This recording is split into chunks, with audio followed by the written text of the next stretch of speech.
Ciao ragazzi, ed eccoci qua con, del resto come avevo promesso, per simulare un carico in bus reflex con offset attraverso questo simulatore che è OnResp.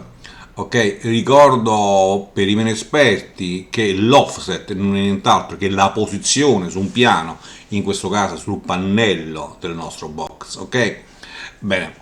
Iniziamo sempre con una procedura guidata onde evitare errori e ripeto soprattutto per le persone meno esperte perché i cambi ne sono tanti e l'errore è possibile. Quindi input wizard, si sceglie lo spazio di simulazione, ovvero il fattore di attività, nella fattispecie sceglieremo il semispazio che è quello standard, poi eventualmente si può variare, procediamo. Ci interessa simulare un carico con radiazione diretta e non a tromba, quindi va bene la prima voce, procediamo. In questi figura il nostro bus reflex, procediamo. Ed eccoci qua a poter scegliere quello con offset. Mettiamo la sponda e procediamo. Riepilogo. E si presenterà così il nostro pannello e è ben evidente che vi è una posizione del nostro woofer e una posizione del condutto reflex. Ok, si termina. A questo punto bisogna inserire i parametri TL small dell'altoparlante scelto, che in questo caso come la volta scorsa abbiamo scelto l'HVB200. Si procede nello stesso senso, doppio clic su SD e si vanno a caricare i parametri. Non ripeto la procedura perché è la stessa, eventualmente vi andate a vedere un pochino quello passato, ok, il lettore passato. Quindi 223, vado veloce, 5,5 ohm, PL 8,9, fs 32, VAS 59, QES 0,41, LE 0,42, QMS 7,5, potenza massima 130 watt, Xmax 7. Cosa ci siamo dimenticati? R5,5 abbiamo detto, fs 32, VAS 59, QS 0,41, 750 752, MMS qualcosa, qua è sbagliato, 223 centimetri quadrati, sì, 32, BL abbiamo detto che è 8,9, 8,9, VAS 59, QS 0,41, 7,5, 0,42, 137. Cosa non quadra? Ok, 29,7 contro 29,5, sì, 223, 55, 32, 59 circa, 0,41 sì, 7,47 contro 7,50, QTS 0,39, 0,99, MMS 29,7, confermiamo con ok perché siamo nelle tolleranze previste. Ok, a questo punto non ci resta che andare a modellare il nostro box vero e proprio, quindi Tools, Loudspeaker, Wizard. Ci interessa quindi non nascondere ed ecco qua il nostro box.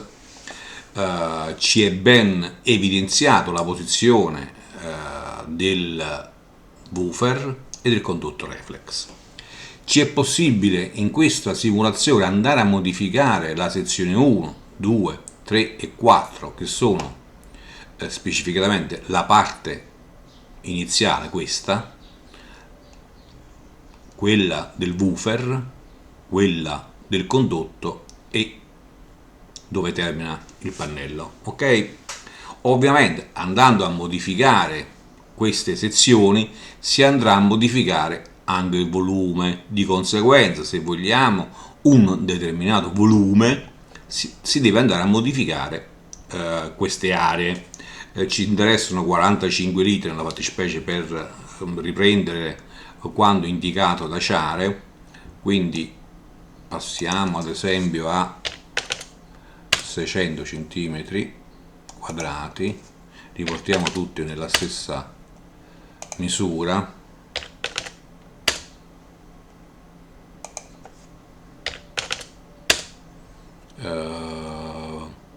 Sì, proviamo a allungare e vediamo che ovviamente allungando il box si aumenta anche il volume, ovviamente, vedete? Sì,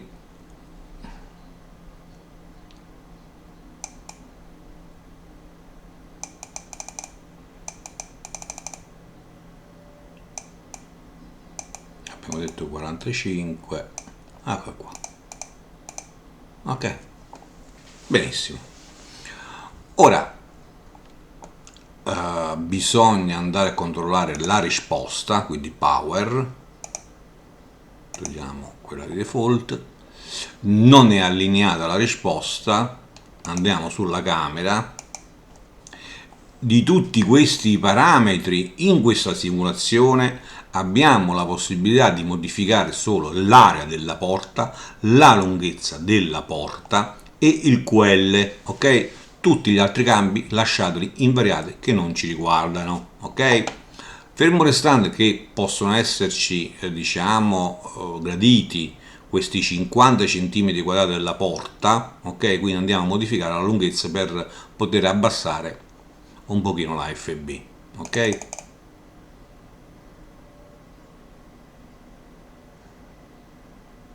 E come abbiamo visto la volta scorsa, rendiamo allineata la nostra risposta, eccola qua, perfetto, ok? Restiamo un QL tra i 5 e 7 per questa volumetria intorno ai 45 litri, va bene. A questo punto ritorniamo sulle nostre sezioni nella quale possiamo andare a modificare la posizione del nostro altoparlante e la posizione sul pannello del nostro condotto reflex, che sono la L12 e la L23, ok? Andiamo a modificare ad esempio quello del woofer e vedete che le risonanze del box si spostano sia in frequenza che come entità. Dicasi lo stesso quando andiamo a modificare la posizione del condotto. Vedete? Incide, come no? Vedete? Una volta che abbiamo ottenuto il meglio possibile,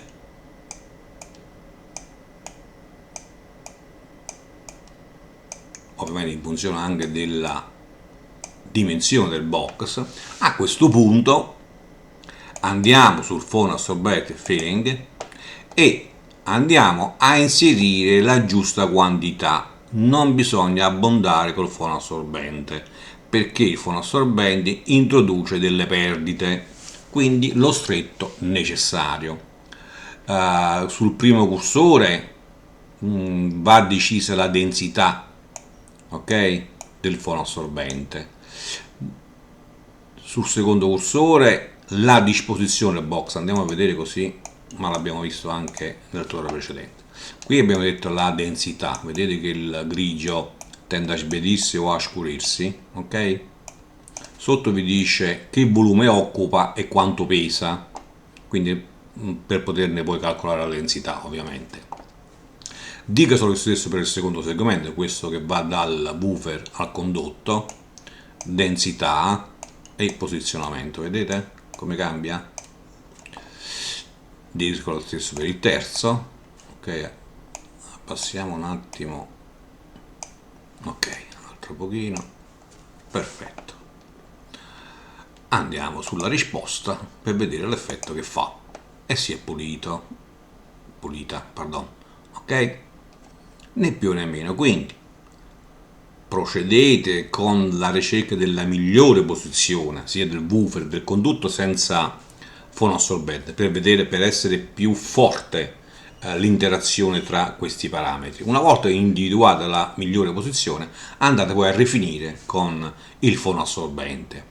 Ripeto, una volta trovata la risposta diciamo che vi soddisfa, quella che vi piace, è necessario andare a fare delle verifiche affinché si possa convalidare questa scelta con una determinata potenza applicata, ovvero se a me necessita una determinata pressione, ok, devo verificare se questa risposta può essere conservata fino a quella potenza necessaria affinché si abbia quella pressione. Quindi, ripeto, si va a controllare diciamo l'escursione, pardon, non mi veniva, ok, in funzione della potenza, dicasi lo stesso per il ritardo di gruppo, dicasi lo stesso per l'area, velocità dell'area nella porta, sempre in funzione della potenza. Quindi si va in altro e G sta per tensione del generatore, cioè i volts applicati, e si va a cercare la potenza massima che può sostenere il nostro sistema, sia in funzione della velocità dell'aria, che non può superare 25-26 metri al secondo a circa 30-40 Hz, per quanto riguarda l'escursione non eccedente alla X max più o meno un 50%, in questo caso parliamo di 10 mm, e il nostro ritardo di gruppo, ok? Ovviamente in dulcis in fundo si va a verificare anche l'andamento del modulo dell'impedenza, ok? Onde verificarne, voglio dire, eventuali discrepanze che si possono presentare in queste. E nulla, questo è, difatti è interessante, come abbiamo visto, avere la possibilità di posizionare correttamente sul box il nostro woofer e il nostro condotto, perché effettivamente ci sono delle interazioni che possono essere corrette, ok? Come sempre suggerisco a chi è interessato a argomenti, a questi diciamo che io propongo, di iscriversi al canale e se il video vi è piaciuto mettete un mi piace per darmene atto, ok? Come dicevo mi fermo qua, ci sentiamo per la prossima, ciao!